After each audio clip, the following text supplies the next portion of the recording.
So it's the next morning. We've got a new map with a snake task on there. We're now going to go over to Andy's caravan behind me, and we're going to look at map breeding. So following features around to get your track. So this is the snake task for this morning. Ceiling's pretty low. We're just going to have to wait for that to burn off as well. So we've got a little bit of time to kill it in a minute. So train. So that's today's task. Let's go and have a look. Chat about your map boards. Are you happy that you've got them in a position where you can try something different today? I'm about to divorce my map board. So it's a goodbye. It's complicated. It's complicated. So who lost their board yesterday? Was it Willis? Coming in, I was about 200 feet up, and I got out of my harness. What's that? And I've looked behind me and the map board's going. Right. When I landed, he's pissing himself laughing. Did it come up? Yeah. Oh, it's got half a sea now, so in the sky it's going to be even difficult, isn't it? So putting a black line like Nigel's done, I think will be a good start for you. And the interesting one is how to navigate. I mean, I've not done competitions, that's why I've asked Chili to come over. I'm pretty handy with a map, and I've learnt as a soldier to survive anywhere with a map, and I've got some instincts that I can share with you. But what about you guys? Have you got instincts over the years? How have you learnt to navigate? I used to know exactly where I were. Now I press a button and it's done for me. I've got no idea what I'm doing half the time, and it's quite scary, really. I think the thing with the map reading yesterday was flying along and doing 40 kilometres an hour and trying to keep up with your 40 kilometres. The scale on here is quite big. Yeah. It's like just been past there. Yeah, that's what shocked me. Yeah. I used to do a lot of orienteering when I was younger, so running through woods and things with a map, and you sort of you get used to looking for the features. But the best way I was taught in the air, Carnet was the best guy for that, was if you know where you are all the while, you're never going to get lost. The way to do that is we used to use a system called map to ground, ground to map, map to ground, ground to map, map to ground. And what that meant was you look for a feature on the map that's on your track, maybe a crossroads. You find that on your map, you put your finger on that. You then look back to the ground, you find something along your track, like a church. And then you then look back on your map and find the church. And then you find something on the map a little bit ahead and find that on the ground. So you continue going map to ground. Just looking on the map, back to ground, and you're continually doing that all the while on the course. And I would add in a third step on that cycle though of air and always looking around, but so yeah, up and down and check again, up and down, check again. And the snake's the trickiest one, isn't it? Because you haven't got straight leg. Yeah, well it is and it isn't, in the sense that yes, it's much more on the ball, always having to look at where you are. But it's not so tricky in terms of pre-planning, so you can go up and fly it, follow it. But there is still a reasonable amount of pre-thinking you can do to make your life easier. Line up on it a good kilometre in advance, so that once you've spotted that start point from a kilometre away, you're immediately then looking, as Chili said, over here, working out, right, I can see those roads, that fork in the road to the right, that I'm going to cut that triangle. I can see how that road extends down. There's a corner there that's got a radio mast marked on it, which may or may not be visible from the air, but I've circled that as a kind of obvious reference feature that I'll be looking for as I approach into it. I've marked up my wind direction and strength on that, just as a reminder that as I turn down here, this is going to be quite a fast leg on that first strip. So I would approach it, I'd start on slow trim down here. We've got a bigger crossroads in that Chelmsford village there, which should be fairly obvious. So from here, 2-3k away, I should be able to see that I'm doing a gentle curve round, identifying that corner and that road, and then converging back onto it at that point. I can then see how I'm going to follow out of that. I follow the line of the road, that's quite easy, it wiggles, but I rejoin it over here where there's a wood. And then I'm looking for this big road cutting across, which is should be more obvious, down to where it hits the A road that crosses over the railway, which should also be a fairly obvious junction point that you can't really miss. I mean, this is why we use ordnance survey maps at this scale, because they actually got individual buildings marked on them. CAA certainly doesn't have that, unless it's a castle or something like that. The thing I'd like you guys to do, not that time is relevant on this one, but just again the habit of it, is starting your stopwatches on the start point.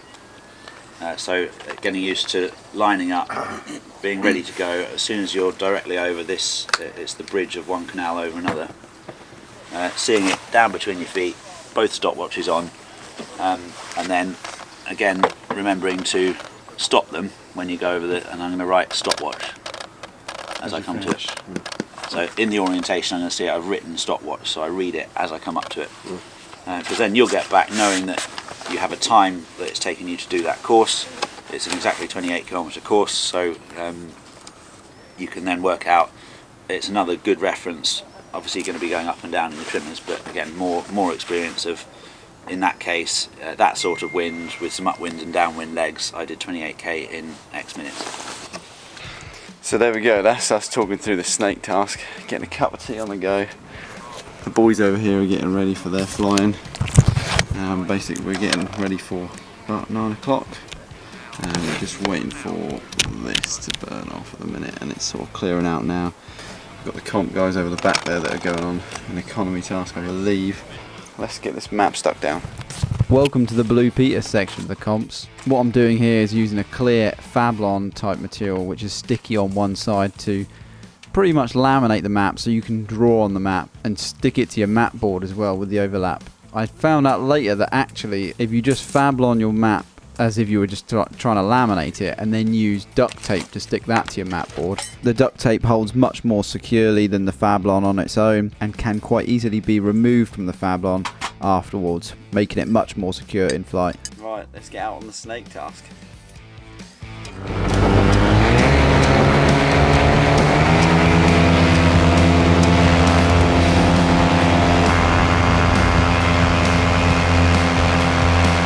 Okay, so let's line ourselves up with this wood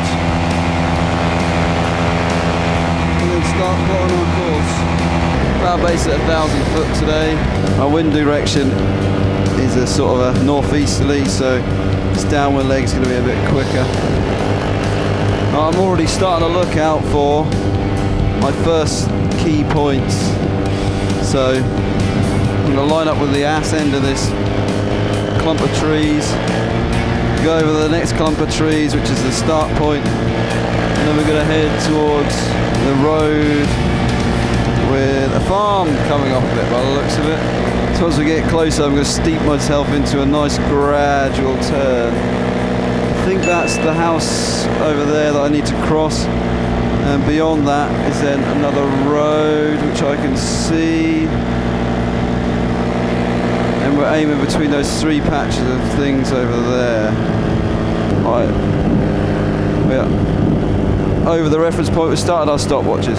So I'm just doing ever so slight weight shift, just to get my track dead on. I'm sitting about 700 foot AGL, so I can see a lot of the features. And we're coming over our first point of reference here. So now that I'm coming up to this, I'm looking for my next one after that. So that road goes up and down there to a village there, and then another village there. I think I want to gain a bit of height, and I'm going to trim in, just to give myself a bit more time to think about things. Don't need to rush this. We haven't got a time limit. So there's the road. It goes round and up there, and round that way. Oh, I nudged my stopwatch twice then, we lost a bit of time on that one. Good job we got 2. I actually end up nudging my stopwatches a couple of times during this flight. And that's the beauty of being either in the CP class or the Discovery class, is that you can make these mistakes now, and if you want to go on to compete in the championship, you'll know what things have worked and what hasn't worked. This is the first version of the map board that I've created. Albeit it works pretty well, there's just a few teething problems that need to be sorted out. The stopwatches being one of them. And for those of you that have never seen or used a map board before, it's attached to my harness via a clip that goes to a bungee loop that's between the leg straps. This allows you to spin the map board, which gives you a route up orientation. So as I fly this course, you'll notice that my map board is in a different orientation depending on which part of the route I'm doing. It makes navigation a lot easier because the direction you're flying and the route themselves are in a straight line. all that leaves you to do, as Barney and Chili were saying, is to match up your ground features with what's on the map. Essentially, you're flying a straight line because your map board can pivot. I've got to say, this is an enjoyable experience. This is only like our first actual task, you know. Having like declared times of arrival on other tasks is going to be a whole other challenge. And although the snake task in my eyes is probably one of the easiest tasks to execute, it doesn't come without its challenges, as I'm about to find out when trying to navigate the third 180-degree turn and getting confused which farm was the one I needed to aim at. And what I learnt from confusing those two farms is that instead of just looking for the one main feature, look for a couple other features that are near to that, which will confirm that is actually the correct point you need to be aiming for. Right, so we're going to want to go to that set of buildings there, and just past it as well. So this one just comes over this edge. Now when we get to this road joining down here, we're going to start making our turn in, which we're above now. Start making that little turn. The track leads me past the right hand side of a farm. I'm now aiming at this farm in the middle, where I actually need to be aiming at the farm on the far right. Because they're quite similar in size, they're pretty easy to mix up. Or is it that farm? Oh, it might be that farm. The one defining factor that made me notice I was aiming at the wrong farm was that the farm that I was supposed to be flying past is on this side of the road. The farm I'm aimed at is on the opposite side of the road. Yes, it is, yes! Oh, luckily I noticed soon enough to correct my course and didn't drop any points on this task. Yeah, because the river is this side of it, yeah. Oh, that was lucky. Might have just cocked that a little bit, but we'll see. That's a bigger wood, yeah. Okay. I can see it now, yeah. That was me about to be like, might trim out because I'm getting this fairly simply. Nope. And we go from this point, which is the road I'm just crossing over, to those trees, to that reservoir. After that reservoir, we follow the river for a little bit between two houses. Turn down at a hole, and our finish point. Okay, we're going to press our stopwatch as we go over our final turn point. It's about now. 45 minutes 13 seconds, but I did knock that, so we lost a couple of seconds off that anyway. Alright, let's head back to the field, shall we?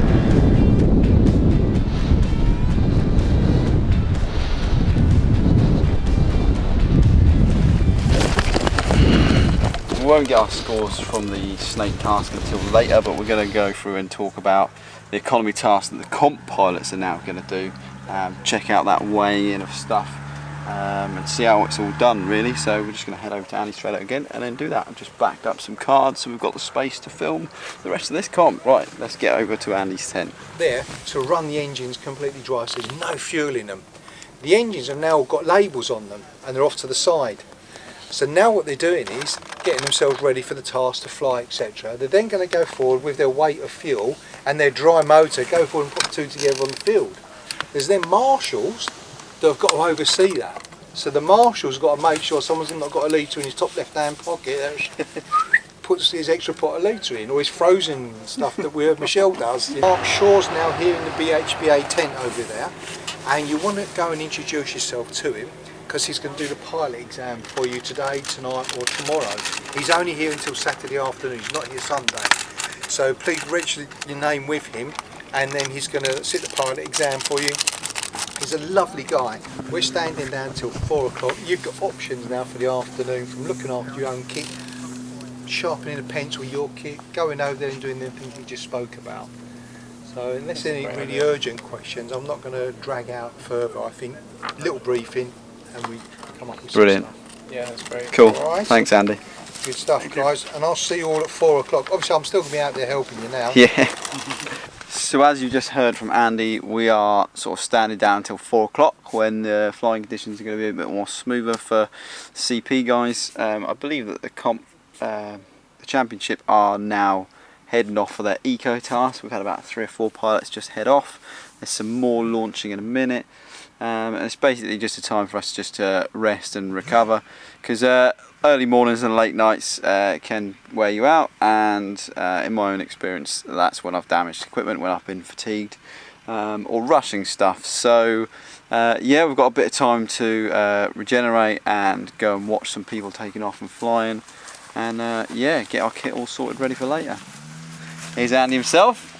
Say hello. Well done, buddy. Cheers, mate. Thank you. Yeah, so really enjoying the experience so far, and I really think that even though this is the first year of the CP class going, I really do think it'll be a future development for the comps, because it's providing a lot of useful information for lower airtime pilots on how to get into comps, and even if they aren't looking to get into competition flying, it generally it really improves your flying skill by navigation, fuel economy, wing speed. You're really thinking about all the stats and figures and refining your flying. So yeah, let's go and take a look at the guys launching, and I'm just going to have a wander around, and then I think we'll be back at 4 o'clock to find out what we're doing later.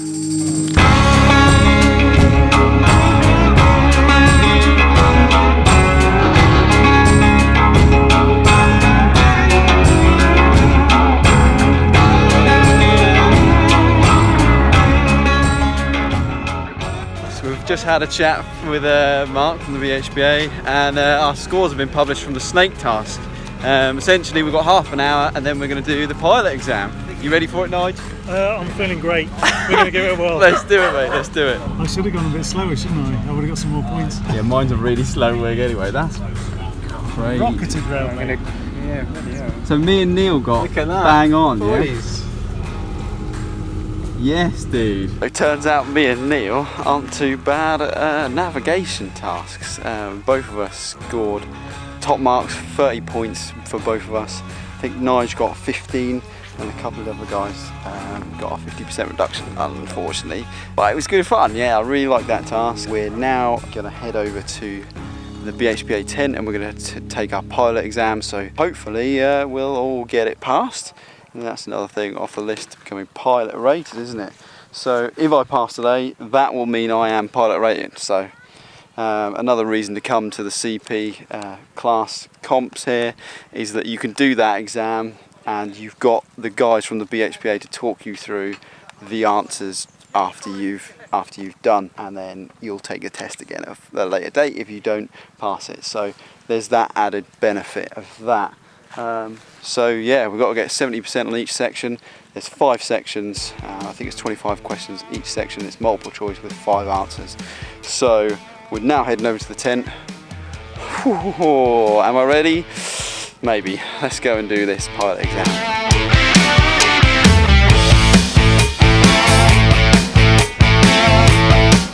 So I'm coming, Nigel, I'm coming. So it's just done our pilot exam, and not being funny, I feel pretty blooming knackered after that. I don't concentrate the best, and especially when there's people talking around, and reading is not my strong point. But there you go, we've done it, and Mark Shaw is going to mark that tonight and let us know in the morning. Oh, I'd love it if he told us tonight, because that'd be great. I think we're going to go flying in a bit. We've now got a briefing from Barney by the looks of it over here, so we're just going to wander over and do that now. So I think we've done enough navigating for today. It is a nice evening, but I wanted to get an economy rated task in whilst it was good this afternoon, and to send you off on another long nav. It might be pushing the limits of people's brain power. We also need to balance out a little bit of the scoring with a little bit more precision landing. We no longer have precision slalom tasks in these competitions, for a very good reason. But we do need to continue to put a bit more emphasis on essential pilot skill, which, as we've seen from a number of people who are making my life difficult with the tracks by working out what their flight times were and exactly how far they got where and when before they then collected 2 more turn points in a car on the way back.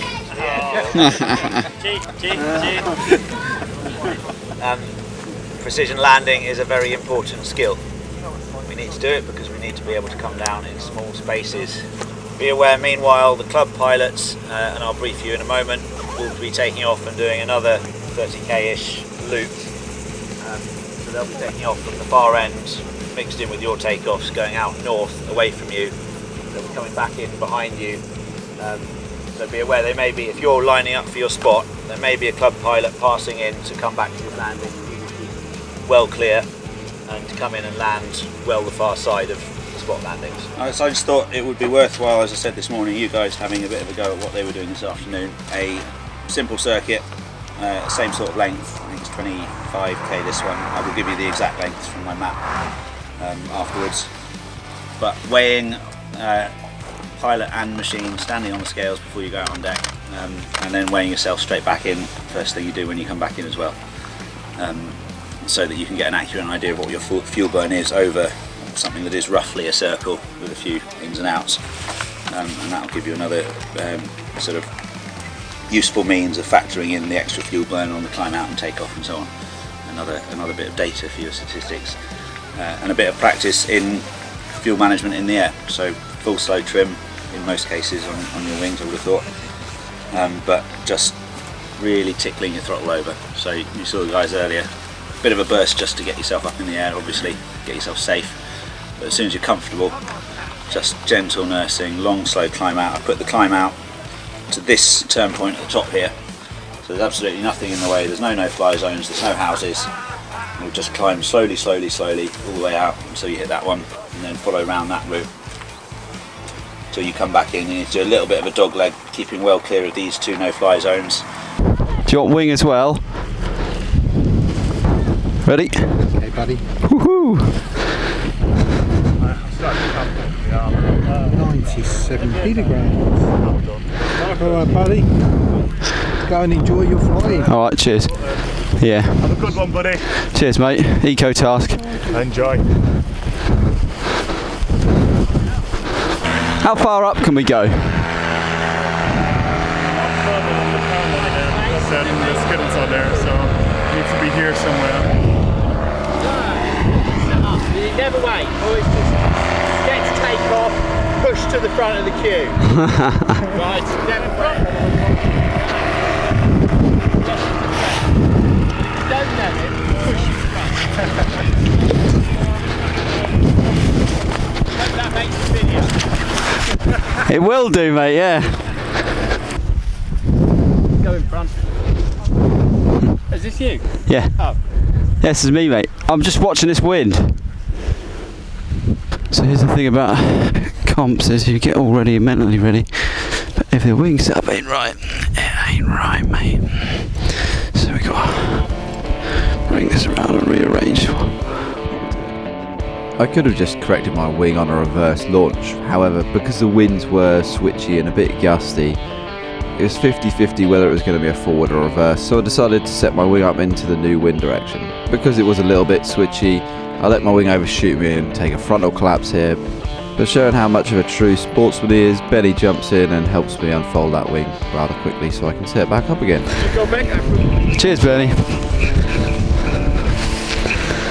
That should do it. That'll do. Thanks, mate. There was a good vibe out on the airfield, we just had a laugh with Blaze, and everyone's had a good day flying.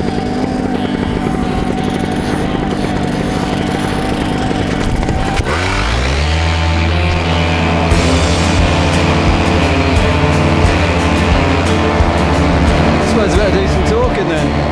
So this task, it's a bit rocky. So this task is all about economy, nice calm cruise out and then glide it around the track as best you can. Now I've chosen what heights I'm going to fly at, judging on a forecast, and also what trim setting I'm going to have. So on this first leg, I've got my trims out, I'm just weight shifting my way towards the first turn point because I'm headed slightly in a crosswind and it's a bit more penetration. Alright, so I can see my first turn point is up there. As soon as I get to that, I'm going to trim in. I thought I'd be a bit higher than this, but I don't know if I'll need to be because it's quite strong down here. We are currently crabbing crosswind. Now I think Neil's going to have me on this task because his wing is a Roadster 3 and he's got the Atom 80, so a similar setup to mine, but he's got a quicker and I think probably more efficient wing than I have. So what's really going to benefit me is maximising on these down leg runs, and also keeping that throttle control really nice and smooth. Also comes down to the tuning of your engine as well. But I guess we'll see how we get on, won't we? So this downwind leg should be a pretty nice one. Hopefully our judgment on what trim setting will benefit me here.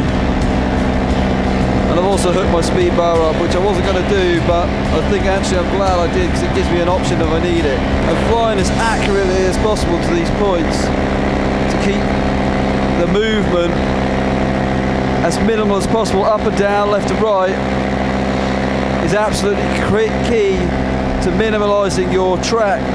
You can easily add extra distance by fluctuating up and down on the throttle. So this is where cruise control would come into its own, I guess. There's a lot of concentration. So technically on the map, the start of this turn point is this road here. I definitely want to get it, so I don't miss out on any points. Currently, me and Neil are neck and neck in the lead with 30 points each. We got all the turn points, the hidden gates on our last task. So it's all about finite control, and it's tasks like these that make you a better pilot. And I don't want to lose a lot of ground speed by cranking in on the brakes, so I'm just going to use my D-risers to turn me around smoothly, start picking my points. I can see that bridge I've got to go over in a second, and then there's the village. Right, we're pretty much on the turn point now. Okay, D-riser isn't turning me enough.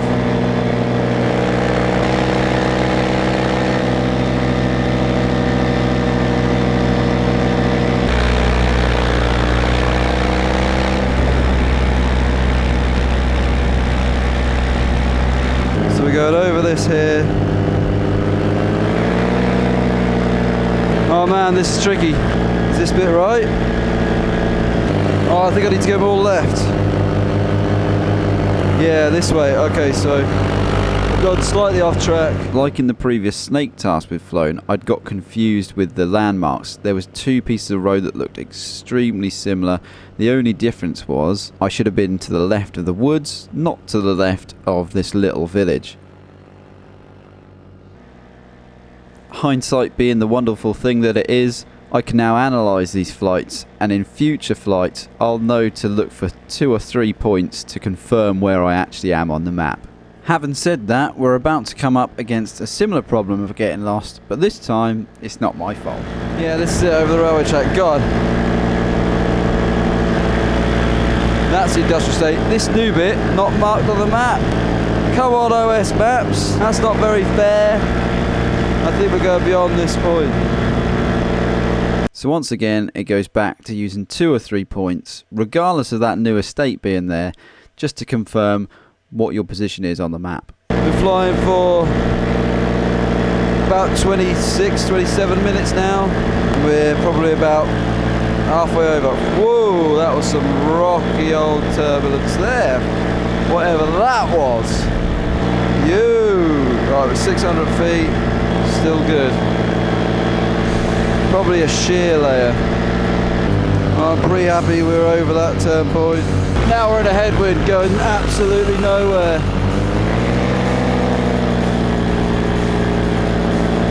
Decided to burn a little bit more fuel by going on Speedbar. So here we are on our final leg back to the airfield. Unlike our first leg that was downwind, we are now straight into wind. So as I've just said, I'm on Speedbar now because my ground speed is pretty slow. And although I'm burning more fuel, I'm actually covering more ground than I would have been if I wasn't on Speedbar. And depending on your wing and motor setup, there will actually be a point where it's more efficient to be using more fuel, simply because you're in a headwind. On top of using Speedbar, I also decided to see if the winds were calmer at a higher altitude. Let's see if we've got a different layer of air up here. Yeah, I burned a little bit of fuel by climbing, but we're much faster up here. So as I've just said, investigating whether the higher altitude winds were calmer has actually paid off, and I've gained a bit more ground speed.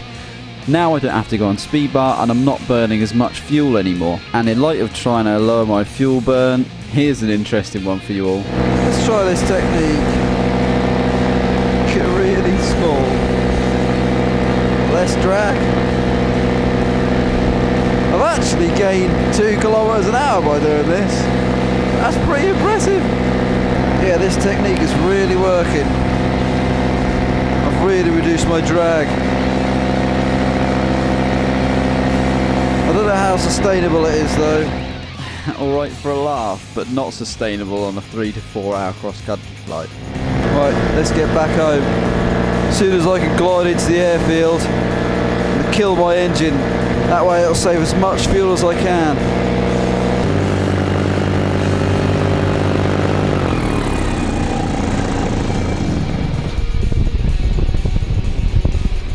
Put that away.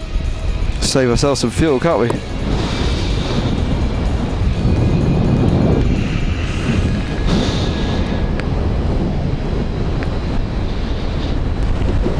Ooh.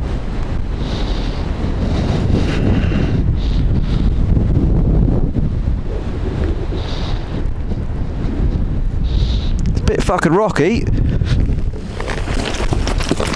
Oh! Me, that's rocky down there now.